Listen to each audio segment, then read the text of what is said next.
என்ன கைலாச மலையில் சும்மா தானே இருக்கின்றாய்.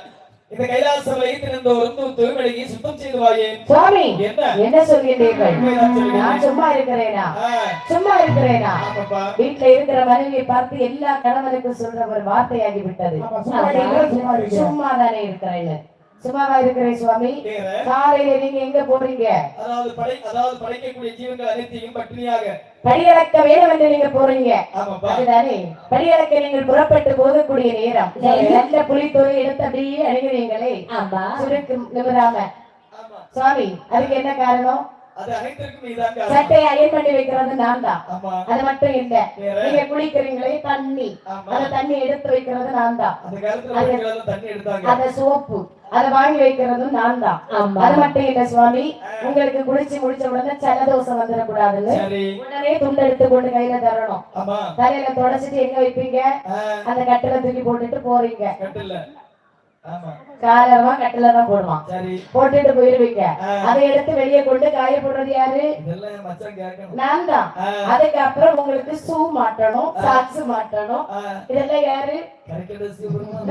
சுவாமி சிவபெருமான விடுங்க. மகளிர் தினம் நம்ம அவங்களுக்கு வேண்டி பேசுவோம். இங்க பாருங்க சுவாமி, அதுக்கப்புறம் நீங்க வேலைக்கு போகணும்னு சொன்னா உங்களுக்கு ஒரு லஞ்ச் பாக்ஸ் இல்ல ஒரு ஸ்நாக்ஸ் பாக்ஸ் வைக்கணுமா? வாட்டர் பாட்டில் இல்ல வாட்டர் பாட்டில் அதுல தண்ணி அடைச்சு வைக்கணுமா? இதெல்லாம் யாரு வைக்கிறது? வெளியில போயிட்டு அங்க இருந்து நீங்க போகும்போது நல்ல சகுனமா இருக்கணும்னு உங்க எதிரில வந்து சிரித்த முகத்தோட பாய் சொல்றது யாரு? நான் தானே. அங்க போனதுக்கு அப்புறம் போய் சேர்ந்துட்டீங்க புருஷான்னு கேக்குறது யாரு? அதுக்கப்புறம் நீங்க வேலை முடிஞ்சு சாப்பிட்டீங்களான்னு கேக்குறது யாரு? சாப்பிட்டு திரும்ப கிளம்பிட்டீங்களான்னு கேக்குறது யாரு? வீட்டுக்கு வந்தோன்னு வாங்கன்னு கூப்பிடுறது யாரு? வந்தவன காப்பி தரது யாரு? அதுக்கப்புறம் உங்க துணி எல்லாம் துவைச்சு போடுறது யாரு? எல்லாம் நான் தானே. இது போதாது நீங்க படுக்கும் போது காலை வேற அமைக்க விட சொல்றீங்க. சுவாமி உங்களுக்கு முன் எழுந்து உங்களுக்கு பின் தூங்குவதாலே இந்த பெண்களுடைய வேலை. அனைத்து பெண்களுக்கும் மகளிர் தின நல்வாழ்த்துக்கள்.